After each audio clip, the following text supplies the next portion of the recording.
Very good afternoon, everyone. Welcome to today's uLaw webinar. The topic for today's webinar is solo power.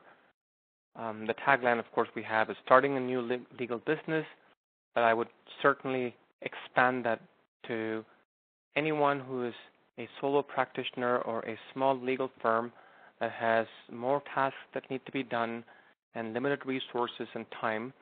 And today's webinar is going to focus on some tips and techniques, some tools that you may, some of them which you may be already aware of, but hopefully you can take away just one or two additional tips and tricks of the trade that help you be more efficient, reduce the amount of time that you take in accomplishing those several tasks that you have to do in the day-to-day of your legal business.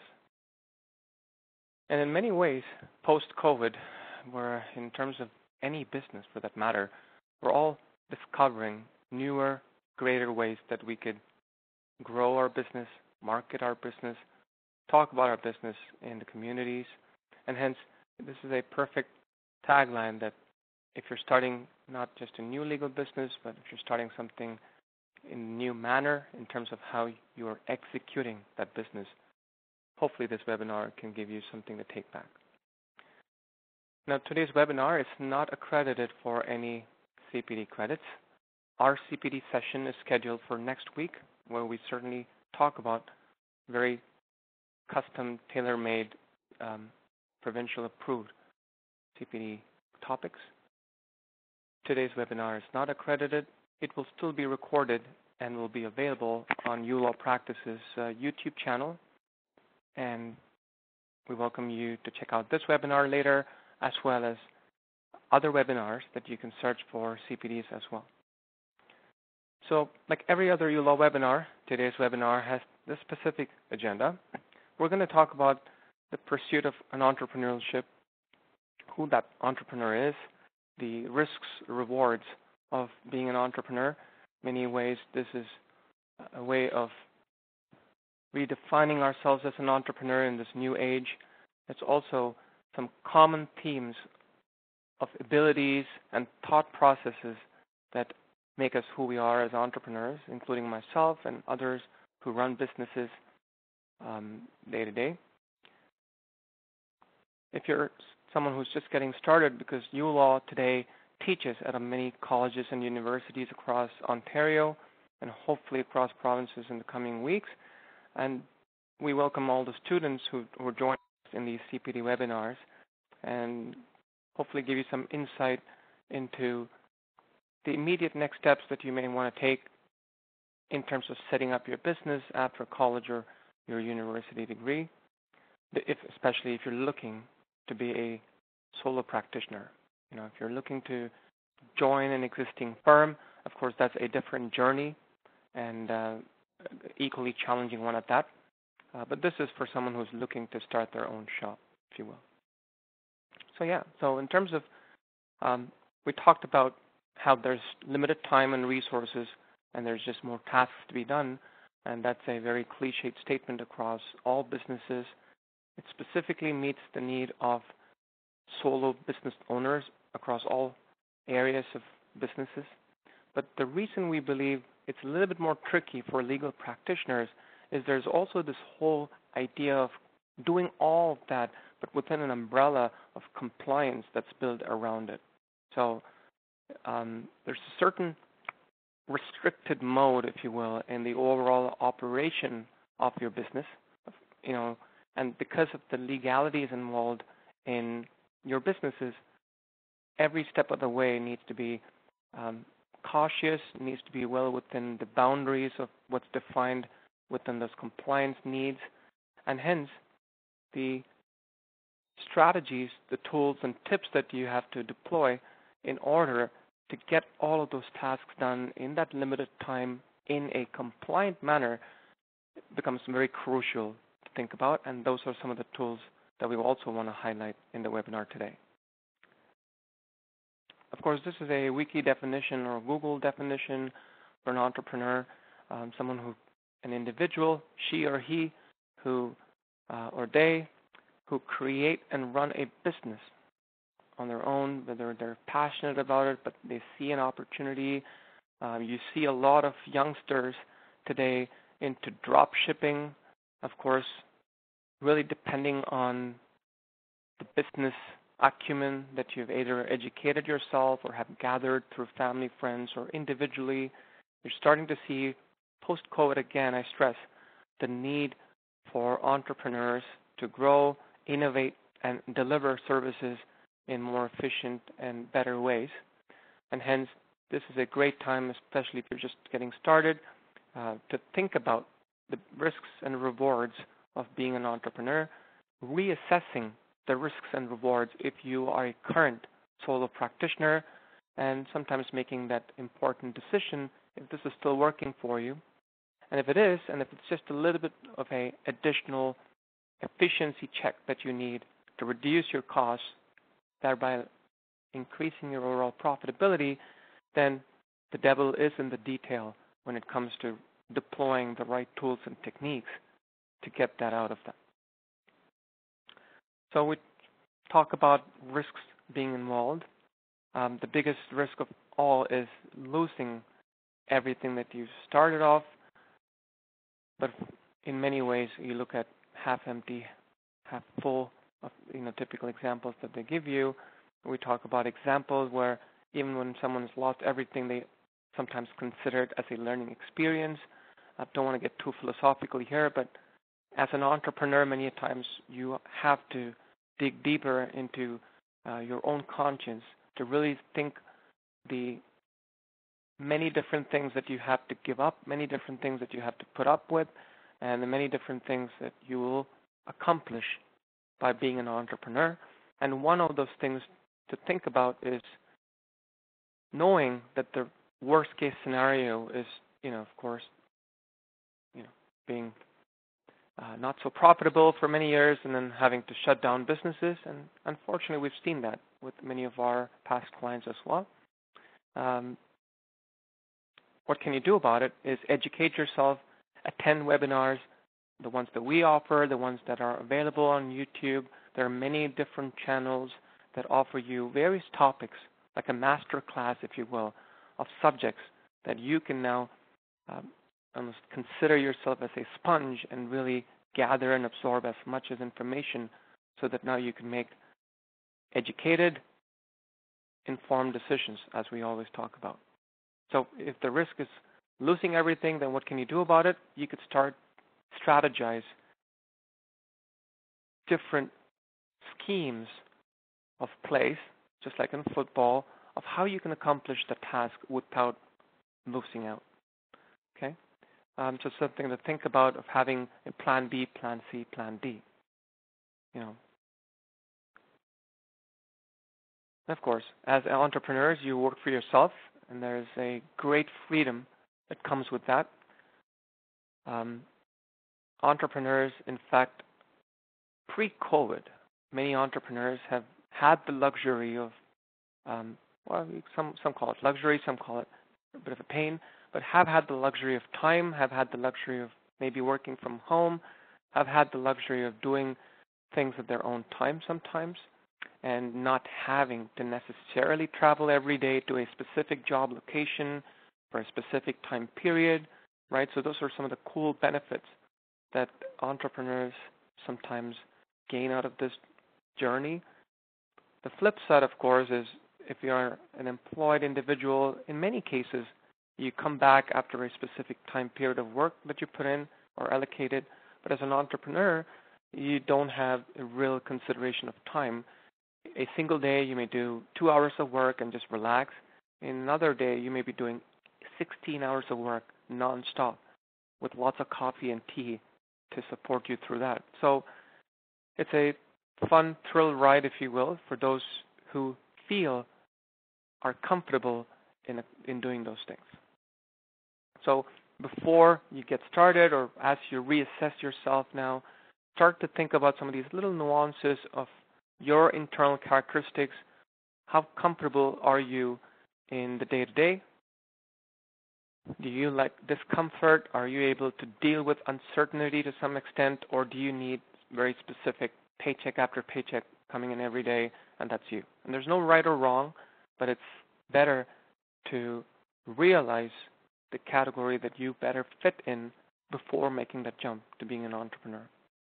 Because if you don't do that now, and if you get into it because, hey, it's fun, everyone talks about it, and entrepreneurs, apparently everybody who's an entrepreneur is rich, right?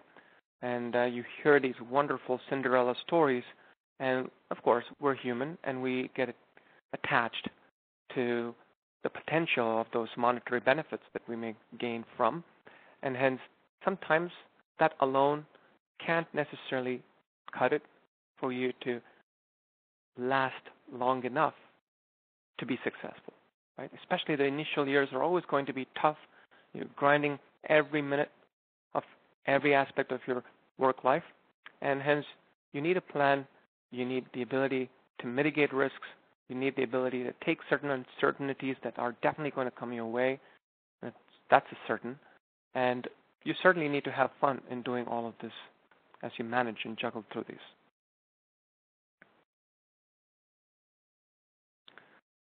Another cool way that you can get a better sense of entrepreneurship, there are boot camps today. You can Google this, entrepreneur boot camps. So people conduct these sessions. This was not available, even 3-5 years back, right? This is basic business 101, but done with certain class and certain, well, I'll retrace that, not in class, but a bit of taste. With some real life scenarios, you have a crossbreed of entrepreneurs from all walks of life who talk about various different aspects that are close to them to being successful. As an entrepreneur, you don't have to know it all. You don't have to have financial acumen. You don't have to have business acumen. It helps if you have them, but if you can educate yourself on those so that you're aware of the needs of those skill sets, as well as be smart enough to explore, network, and find individuals in many ways that can complement your journey by providing those complementary skill sets that you may not have, right? So all that fancy words, bottom line, I'm sure many of you who've joined us today at least have a bookkeeper, if not an accountant, or you may be doing this all by yourself, in which case you definitely need to have the right tools, or you may have a family, friend, someone who's helping you out with something, maybe with marketing, etc., right? So that's pretty much what you have to do, is find the right mix of individuals who can complement the necessary skill sets needed to run a successful business. Because you're not going to be able to employ or pay a salary initially. As your business grows, you're going to slowly get into it. In the past, this is the last thing I'll mention about legal entrepreneurship, right? Now, legal entrepreneurship is kind of a new term now. If you look at the typical Silicon Valley entrepreneurial storyboards, you're always going to find people who write software, who have a certain product in mind to sell, and the typical Shark Tanks of the world, where people talk about services and software that can reach the masses, and there are investors, angel, venture capitalists who do that. Very rarely, there's maybe one or two businesses that I've seen very successfully passing through a entrepreneurial hub in the past few years who've made it really big, and they're doing really well. There's a few Canadian companies in that go through the typical venture capital route to get the funding necessary, but that's to run, again, a software business. Now, in terms of legal services, if you're going to go into a business entrepreneurial hub and talk about, hey, I'm a legal practitioner and I think there's an opportunity for me to grow my business, the chances are, it's going to be slightly harder for you to get a venture capital money for that. You definitely can get a bank loan, which is fantastic. And if you do make yourself available of a bank loan, then talking about initial expenses, employing individuals become slightly easier. But again, if you're a solo practitioner and you're not going down this route, you now have many Canadian channels that allow you or give you grants and loans at a very low interest rate, if not any, that can help mitigate some of those financial risks that may be bothering your mind. So long story short, I would highly encourage you to go to the CIC website and look at different grants and programs that are available to you as small solo business owners, including legal practitioners, and look at what eligibility best you meet and apply for those. And there are also growing, I would say, investment firms or investment companies where you can certainly sell the bigger picture of your legal services of here is a consortium of maybe 10 legal practitioners who can accomplish so much of revenue, right, across various different areas of practices. And this is how I, as an individual legal practitioner, in this, besides what I do individually, this is what I can accomplish. This is a trend that we're starting to see even with solo practitioners, but looking bigger and ahead of themselves and being able to get that money. Again, not the day-to-day, everyday example. Those are exceptions, but it's certainly a fast-moving trend in the legal industry. We spoke about this before. It's just another slight share. Definitely the biggest reason why I became an entrepreneur was being able to make my own rules. Been a sales individual for many wonderful companies in Canada, but I certainly got to a point where I wanted to be able to work by my own rules, and I worked hard to get to a certain financial status so that I can be willing to take risks because I have family and I do have to put food on the table. So everyone's walk of life is different when they make that decision, and this was mine, where I worked for a considerable period of time, learned through the ropes, the business, the skill sets needed. I was not necessarily great at marketing. That's something that I learned through LinkedIn. I applied for many programs. I also applied and got myself certified in Scrum, which is a project management methodology. So the reason I'm sharing a little bit about my own experience is I've walked this walk of being an entrepreneur, and I've now worked in the legal space for almost 12 years to understand kind of the nitty-gritties of a legal practitioner's need for running a successful business, and hence, hopefully I can give you a better relative story, and hopefully you don't think it's all BS, right? Enjoying your work, that's something I'm sure we all agree upon, is if you're not enjoying your work, no matter what work, you're not going to have fun, or the longevity of that is not going to be great. So the worst thing you can do for yourself as an entrepreneur or as a business owner is get into something that you really don't dig into, right? Like, let's say even within the legal practices, if you've started a small claims court practice or a criminal practice, but you certainly don't appreciate and understand that or do well enough or doesn't really give you the goosebumps, then you're going to find over a period of time, you're slowly going to start to gravitate towards areas of practices that you feel at comfort. And you might actually just outsource the other one-off practices, areas that you get from clients to either partners or other friends in the industry. We all spoke about the great wealth. It's all about the green dollar, or every dollar is different color, but yes, like the money is undeniably one of the most important reasons is to be able to gather that. And there's nothing wrong with that. In fact, there's everything right about it. In many ways, we're all very self-centered or selfish, and selfish, unfortunately, is used in a very negative terminology. All individuals, I believe, have to be selfish. Selfish for yourself, selfish for your family, but just expanding that selfishness for greater horizons, selfish for my country, selfish for this world. I think that's what hopefully can build a better, cohesive world post this COVID, right, where we all went through this crap together. And helping your community. As legal practitioners, is one thing I find, especially a lot of the lawyers and paralegals that we work with have considerable amount of time that they put in either pro bono or in delivering services on behalf of government at no charge, right? There's quite a bit of these wonderful acts of wonder that our clients and others in the industry do for our community. And kudos to you for that. And very specific to the legal practice, that's one aspect that I sincerely appreciate as you as being the daredevils, if you will, and pun completely intended with daredevil, in terms of who you are, what you do, and what it means to another person.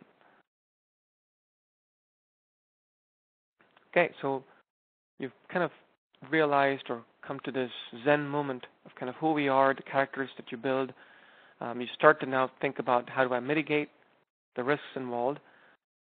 Because this new age legal entrepreneurship has been in existence for a few years at least, you have the opportunity to learn from friends and colleagues in the industry. Legal business in itself has been in business for such a long time, and hence there's enough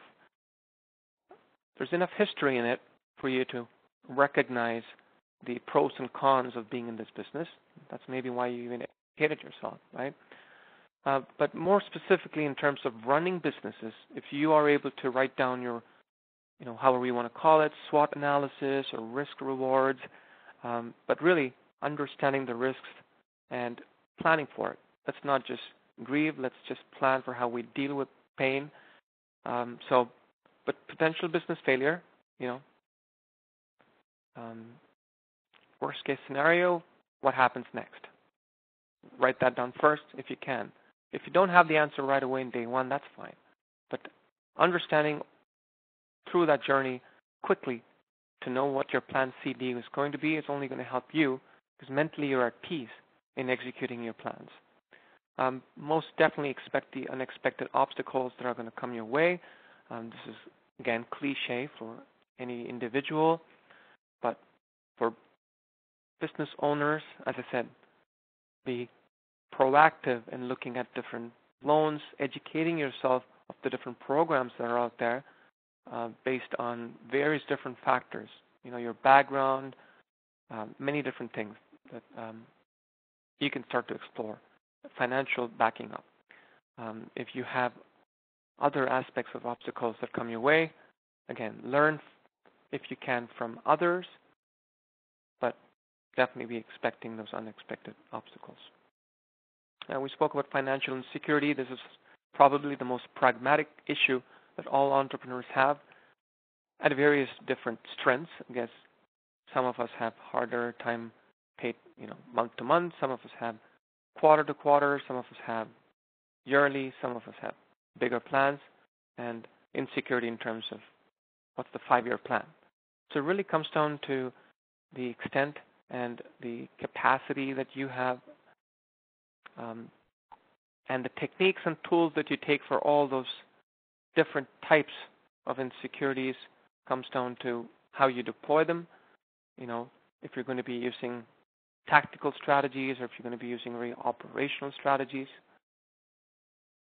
So again, keep in mind that's one risk of being an entrepreneur, and the long hours and hard work. I think it's not so much a risk, but yes, sometimes it can take a toll on your health and family, and hence have a conversation with family if that's something that's important to you about the risk of having to burn the midnight oil when others are sleeping to be able to implement a plan the next day to run your business or to improve that business.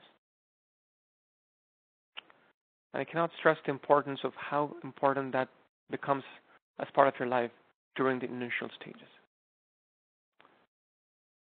And again, this picture was taken as a GIF, I think, several years back. We've been running this now for almost 10 years. And I just simply love this picture that really tells the story. And there's many ways in which you can interpret the next level. Is he going down with that weight, or is he prepping himself to push himself up? I think he's really geared up to push himself up. I could see it in his face. And that's the real power of going solo, is finding that internal energy to push yourself through tough times, but be smart about pushing yourself through that smart times. Not just emotionally, but just being educated enough, being technically strong enough to know. So emotion definitely takes you over the edge, but what can take you till that edge is all the support, education, techniques that you deploy to getting there, right?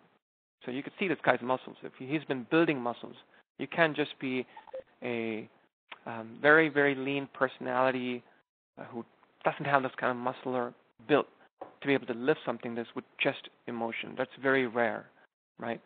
And we're talking about the bigger group, not the exceptions. So prepare yourself, be muscular enough that you can now lift that beast.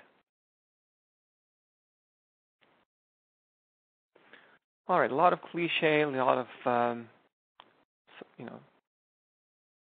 lot of thoughts around things to consider being an entrepreneur. Now we spend a few slides in discussing the day-to-day, like practical aspects of running the business. The first thing, of course, is setting up your business. If you're someone who's brand new to this, there are a few key things to consider in mind. If you're just, I find this something happening today. There was a lot of wonderful immigrants that have come to the country. This is a great opportunity for them to grow their practice, and there's a combination of education, time, and hence cic.gc.ca. Love that website, great way. You have provincial websites that help you through that. And the first thing that we want to talk about is your structure as a business.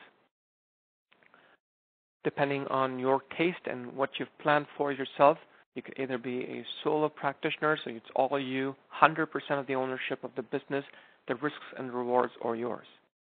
The profit, the revenue and expenses, they're all yours, and you're responsible to run that. Or you could have a partnership, and there are various different types you could have those partnerships built. There could be partnerships where it's a revenue partnership or overall profitability partnership, so everyone's pulling in money together. Or it could be risk-based, or it could be sweat-based, right? Equity-based. There are many different types of partnerships that you can build. And again, are you bringing that other person or personnel into your business? If you're looking for investments, advised to incorporate that business because it does give you some sense of security blankets, especially if you're incorporated to, I would say, divide you as the individual away from the risks and rewards of the business, especially risks, right? And hence, if that's what you're looking after or you're growing to become, if you're looking for that, then incorporation. And it's pretty straightforward here in Canada to incorporate. And of course, you need to have the expertise or the skill sets that you bring by hiring the individuals who can give you that knowledge and skill set. The next thing, once you've done your structure, one of the important immediate steps is going and talking to a financial institution. So today, legal practitioners, 2021 and moving forward, talk to not only banks, but they also talk to other forms of financial institutions, right? So I call them financial institutions. Again, if you're still approaching the top banks, then it's the same process. And the process is that as a business, as a legal business specifically, are you going to be employing the need for a trust account? Okay, so that's a bigger conversation. We've done a few webinars that talk about the benefits that you as a legal practitioner have of utilizing the trust account. So we highly encourage everyone to at least have a trust account. Whether you use it or not, after a point in time is your prerogative, but using a trust account and having that option always helps. So when you talk to your bank, ensure that you have a trust account. Maybe have that initial conversation that you want to make sure that no expenses, no business fees, bank fees are taken away from that trust account, that it's just left untouched. It's client money, and you as the individual would be able to withdraw or deposit specific to the need of that client and the matter. General account or operating account. We find businesses today having multiple operation accounts. Some of them may have specific HST accounts where they deposit the HST and withdraw HST, kind of just keeping it slightly away if that gives them the compartmentalized peace of mind. Credit card. Again, that's a personal choice, but we certainly do find a lot of legal practice having firms having credit cards, especially because you have disbursements to deal with. And of course, depending on the areas of practice, the costs of those disbursements can vary. And you can, again, the hope is that we all are going to reap the benefits of our Aeroplan points sometime. And hence, if you're someone who's gaining points, the credit cards are a great way to do that, right? So you're going to be spending money both for your business, so you're paying your law society fees, you're paying for your computer, you're paying for many different things that you need to run your business, but you're also paying for on behalf of your client. You're paying for application fee, court fee. Again, it comes down to the individual and the firm. We have clients who have two separate credit cards, again, compartmentalized peace of mind, as I like to call it, where there's one credit card that's used only for operational expenses, much simpler to reconcile those numbers, and have a separate credit card just for disbursements. Easier, faster to reconcile, makes compliance that much a breeze. If you have them combined, that's great, no big deal, but you have to be cognizant of the need to decompartmentalize these accounts or expenses as what's yours, what's client matter related. Okay? Infrastructure. Post-COVID, we have run these webinar snippets pre-COVID as well, where a physical office location was almost a must, right? We started to see a few entrepreneurs who are mobile and don't have necessarily a firm address. You could use the Regas and the WeWorks of the world to have an office location anywhere. And we're starting to see that become the trend, where you don't necessarily need a physical location. You're certainly going to need a correspondence address for individuals to mail you information or for businesses to mail you, right? You do need a official address. And if you're looking for that, then yes, there are options available where you can purchase addresses, locations, co-sharing, all that fun stuff. Phone system, whether you're using a current phone system along with fax, and yes, fax, that's still alive, and in some cases, very meaningful and needful. And if you're looking for that phone system for a new one or for one that you're looking to change, there are quite a few options today for you to explore. And we'll talk about those. And, of course, email. That hasn't changed. In many big ways, the options for email, to be quite honest, hasn't changed because the bigger providers have just bought on these little smaller providers over a period of time, and there's maybe a top 5 of email providers, the big ones. There's still exceptions to this rule, but kind of if you really look at productivity tools combined with email, there may be top 5 or 6 of them that do it really well. And then they've really taken a big share of the marketplace. So that's infrastructure, website and social presence. This is a wonderful topic and a webinar in itself, but certainly today's legal practitioner is digital or should be digital or should have that necessarily digital presence, something that I and we believe firmly. It's a faster way for you to market your business, easier for you to market your business, easier for your clients to find you, and I'm sure many of you already have websites. If you have them, think about many greater, newer ways that you can have a better looking website to draw audiences. A good tip there is we're starting to see, and this has become almost a day-to-day, of introducing client intake forms on your website. If you don't have these forms, then practice management tools such as uLaw are able to provide you these intake forms, which you can just send as an email in a very secure manner to take that initial information from clients about a prospective matter. Right?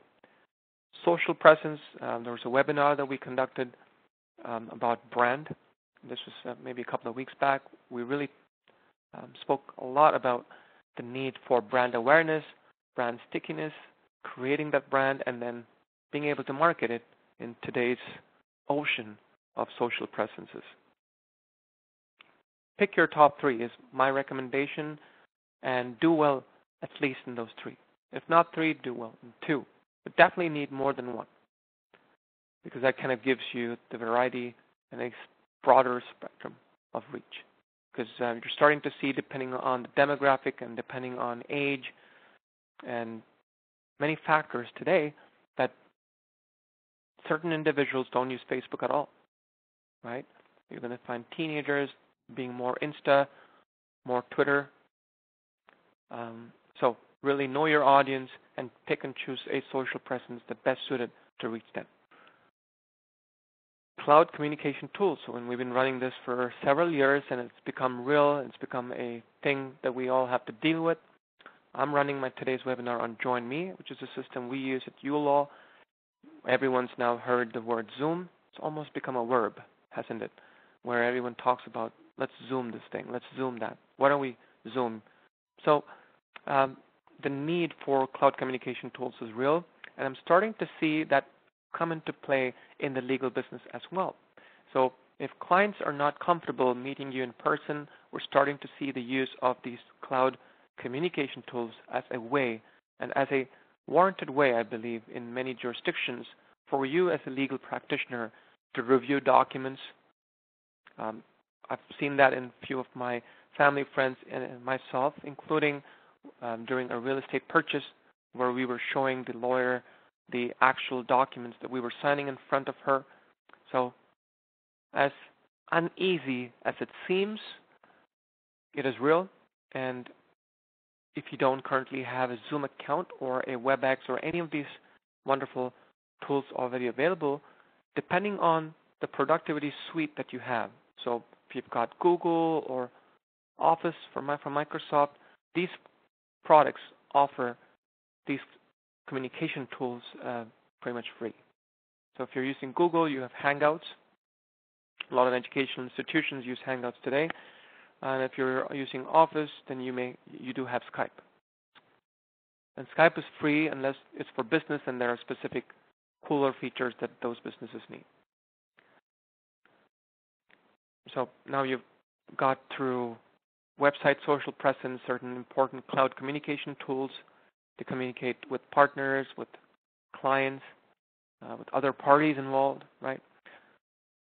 In the United States, many years back, court systems were deploying cloud communication tools between the judges and the actual case in itself. So just a matter of time before that necessity becomes mother of this invention.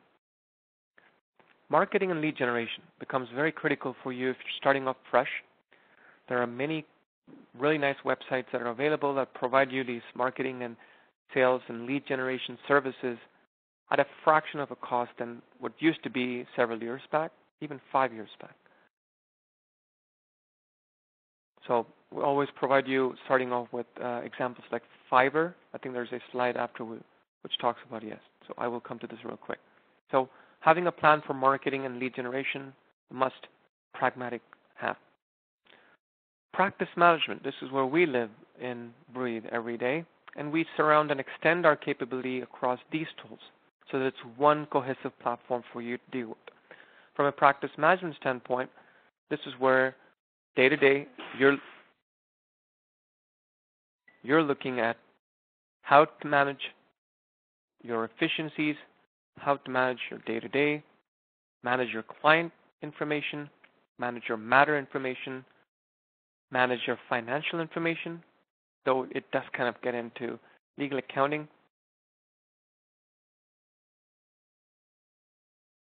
Legal accounting almost becomes the behind the scene, the after the fact, but if you're collecting money, you're collecting money. It's a financial need.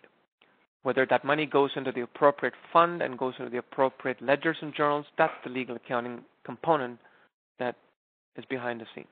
And if it's seamlessly built into one, such as uLaw, then it's a double whammy effect where you can pretty much use that practice management tool knowing that the legal accounting needs are already taken care of. From a legal accounting perspective, of course, you have to keep in mind as a Canadian practitioner, and we, as a company and as who we're serving, are Canadian legal practitioners. Compliance is here to stay. It's a must-have, and it's something that's going to happen to you, especially if you're a new practitioner within the first 12 to 18 months. And then depending on how many years you've been in business, there's a certain cycle that they repeat that. But there's certainly a need for you to manage and maintain compliance. Ledgers and journals and reconciliation reports, there's a series of webinars that we've conducted on those topics, so please feel free to explore our YouTube channel. Bookkeeping and accounting services, I mentioned this earlier. We find a lot of growing legal practices have bookkeeping and accounting services. One of the reasons that motivated us as a company, though we're a software company, uLaw, we now have individuals, bookkeepers certified both on the bookkeeping aspect as well as on uLaw to help our clients manage their books. There's work to be done. There's a certain way of how it needs to be done. Solo practitioners have to find the time to do it, because initially you're not going to have the money to pay for it. But after a certain point in time where you find that your time is more valuable and that you're able to offload that effort to another individual or a company or a team, then that's when you start to explore the right bookkeeping and accounting service capabilities of your providers. And this is because in addition to being a legal practitioner, you are a business owner. We spoke about that, about whether solo, partnership, etc., right? So depending on that business structure, the legal accounting needs will change pretty much. So if you're a solo, small business owner, and if you're not incorporated, there are certain important documents to generate. If you're an incorporation, and if you have HST accounts both ways, then there are additional documents that you need to show for. So really depending on your financial situation, the documents that you need to submit for CRA compliance varies as well. So that's where your accounting services come into play. So keep in mind, as you're setting up your business, these are the necessary business areas in which you need help. The last two, of course, training and learning. You're always a learner, and if you take that attitude, I think that's going to serve you exceedingly well in this world, and find newer ways to equip yourself with information, with skill sets that are going to help you not only in what you do as a legal practitioner and otherwise as well, like soft skills. There are many different skill sets that we can always learn and train ourselves. And training is very critical, especially if you're a growing small business. And we speak about this in our, BX, UX, CX, PX webinar. What you would start to recognize is after you've done all these initial baby steps and you've established yourself as a legal firm, after a certain point in time, you're going to have the pressure of having to maintain a certain standard of excellence that's coming out of your business. There's a certain brand recognition, there's a certain expectation from your audience, and hence to meet those as you grow the size of your business, you're going to have to train all those individuals that are now here to support you. Your frontline staff, even your bookkeepers need to maybe trained on the right tools that you use. And we do that all day at uLaw. We train third-party bookkeepers to know how best to use uLaw to reduce time and effort, so on and so forth. So you definitely have to train your individuals and yourself to be top of the game.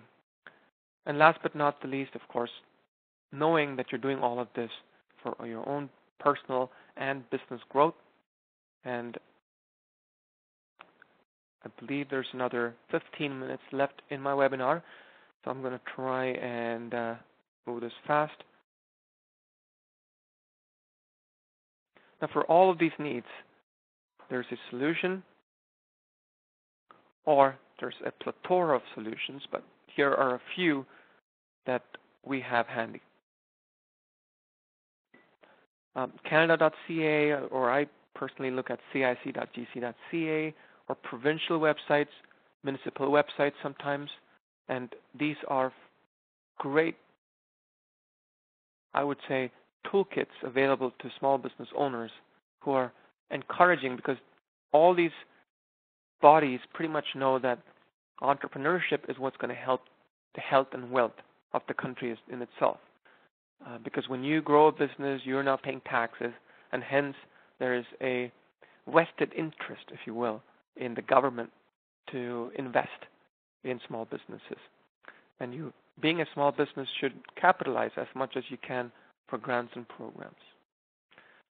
Consider the right banks, and we talk about credit unions. You're starting to see a lot of credit unions in Canada now starting to help clients and business owners across various walks of life. Or the top banks, they're doing very well to alter their typical ways of doing business specific to the legal needs of practitioners in Canada. For example, if you go to TD or RBC, we've heard now that they pretty much know that if you're a legal practice, they know how to ask the right questions. They pretty much kind of appreciate that the trust accounts have to be left untouched with bank fees, etc., reducing a bit of reconciliation headache for you, right? So choose the right financial institution. If you look at email and document management, you have G Suite, Office 365, and Adobe being kind of the PDF, the ubiquitous tool that's out there.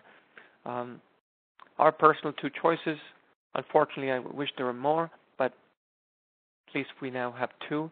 You have your Google's, you have your Microsoft. Right? You don't have Samsung or Apple offering you emails, right? They offer you other things, but they all play together. So you have, of course, your G Suite as well as your Office 365 pre-built into your phones that come today. You'll find that icon right away. They're called productivity suites. So there are cooler ways that uLaw are also looking to integrate with these tools. We already integrate with their document management. We're now starting to integrate with their email, which is a very cool feature in uLaw that allows you to pretty much docket each and every email correspondence against a party or a client whose information is available to you already within the uLaw system. Okay, so keep in mind, do the research, find what's best for you in terms of your needs. Because if you're doing a lot of word editing, and if you're going to be needing a lot of the Microsoft apps, if you will, because you're into that, then yes, of course, Office 365 is a great choice. A lot of Excel and things of that nature. If you go G Suite, you are now able to find macros and you're able to find plugins for Excel sheets to work either ways. But with G Suite, we find it's a little bit more easier. But again, consider the privacy concerns that are always swarming around Google.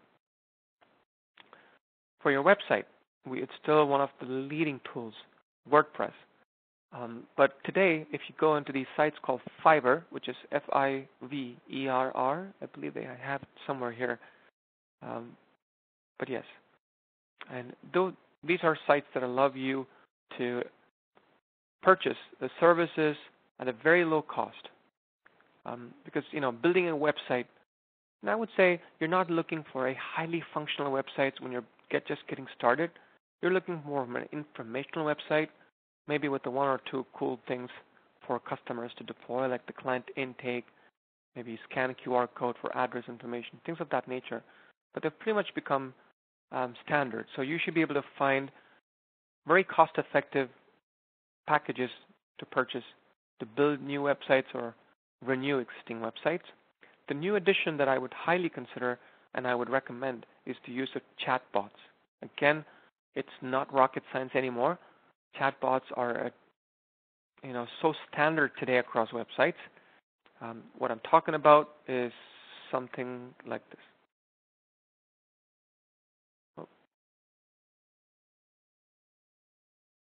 If you are able to see my screen.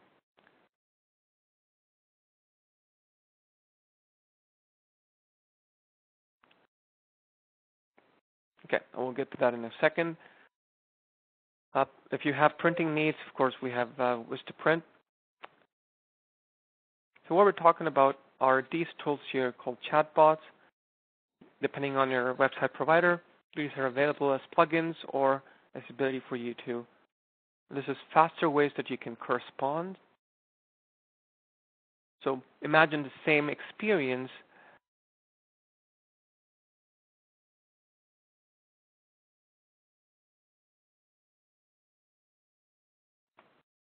Okay, this is a faster way for you to communicate with someone and get a response back. So, can you tell me more about pricing? Check out our pricing, and don't forget to leave your name and email. So, check out pricing. So, just becomes that much more simpler and easier. And trust me, I was not looking to use this as a plug-in or my marketing plug, but just to give you a taste for what's happening.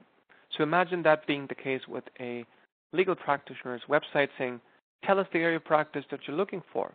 Sometimes it could be self-serve, because how do we reduce the time? How do you vet the prospective customers is using this. Because you don't want to waste time over a phone call where someone talks to you for a half hour only for you to realize that what they're looking for is something you don't even offer, right?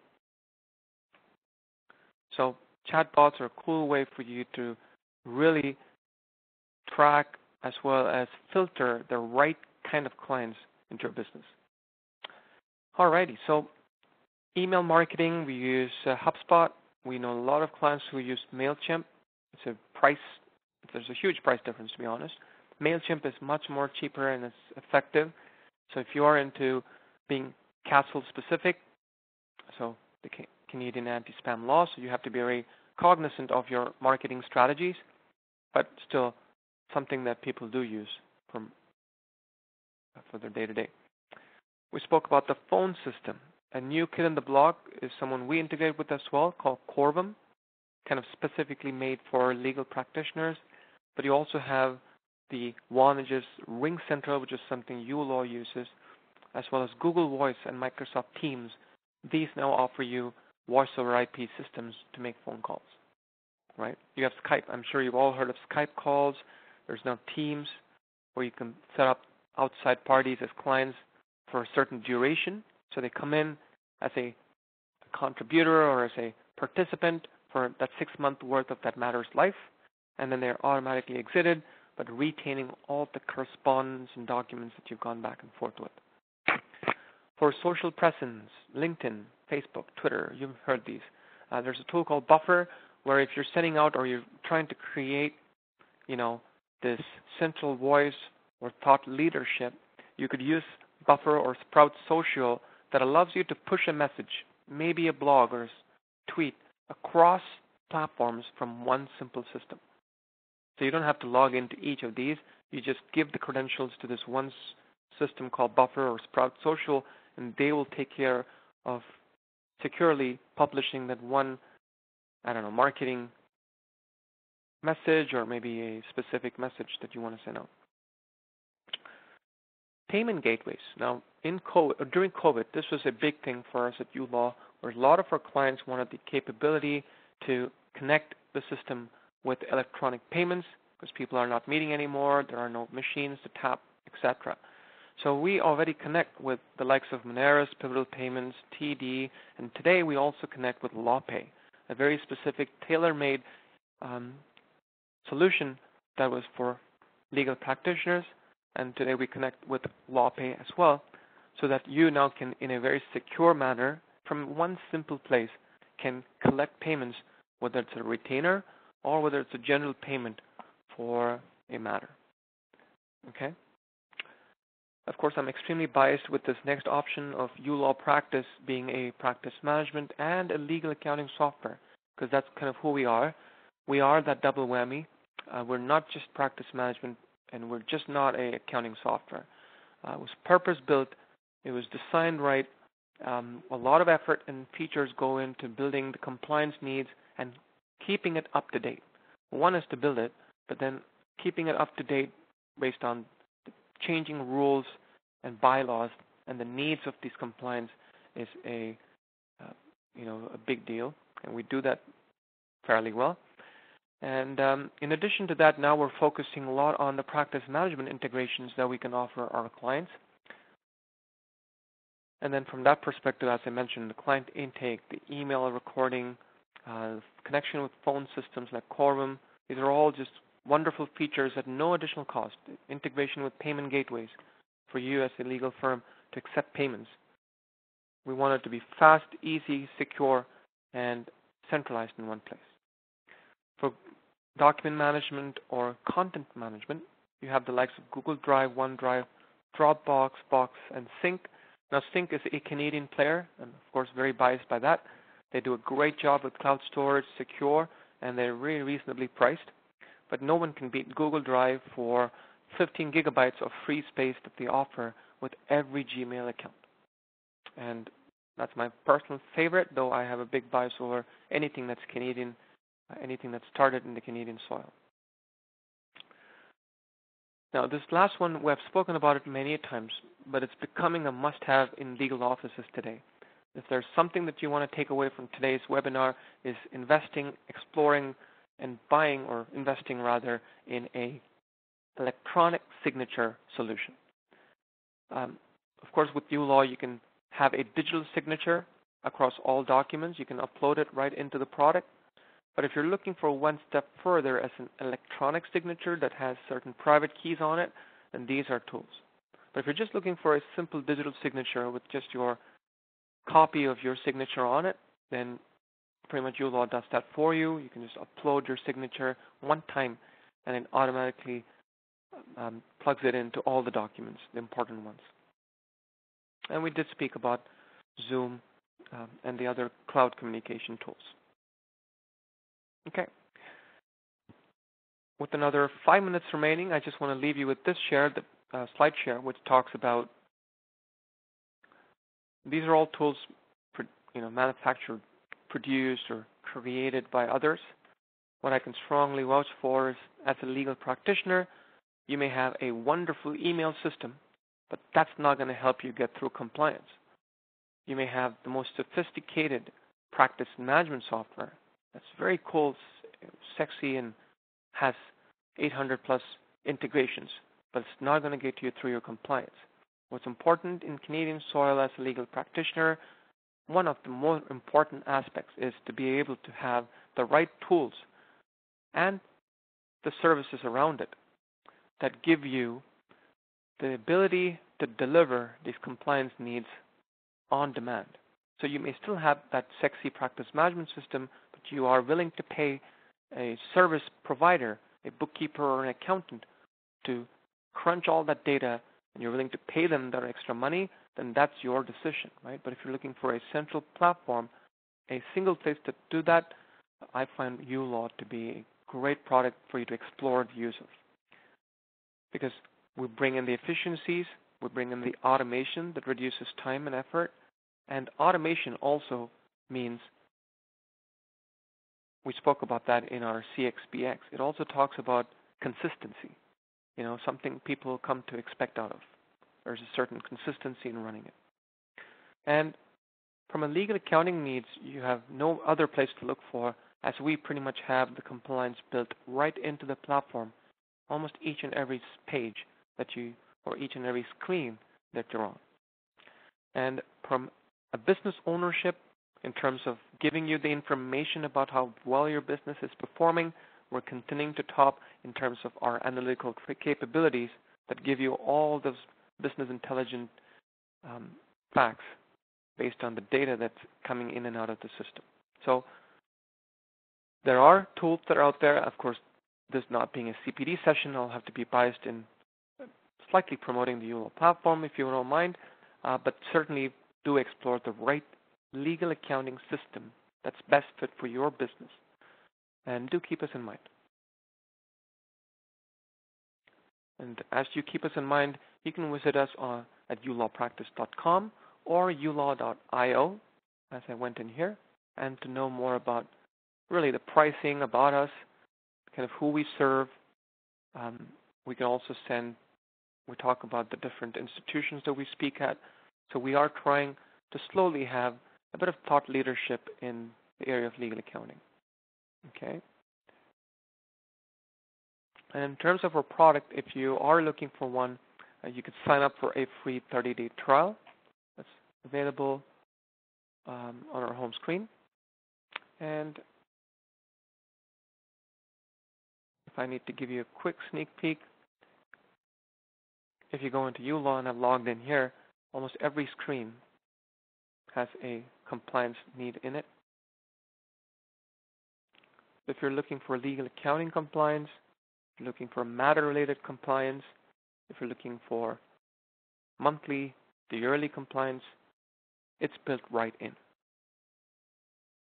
So when you're accepting a retainer, when you say retainer and you add a new retainer, that money goes straight into your trust account books.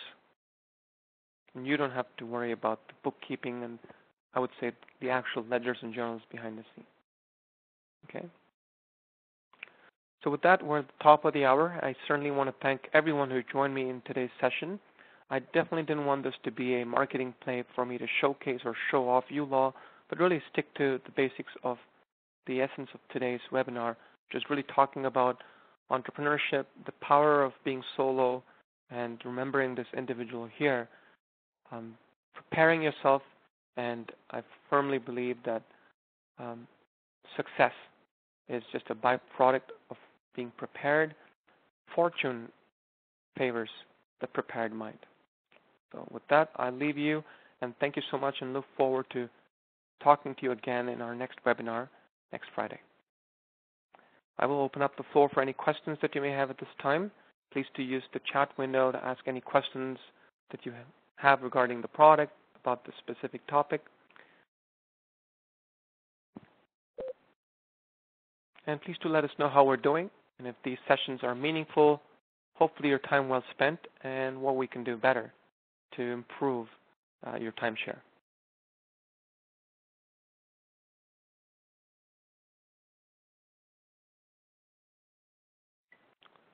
A question already.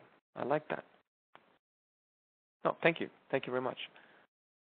More about the toolbox. Okay. Again, don't want this to be a marketing play, but let me stop the recording so that I'll be cognizant of that.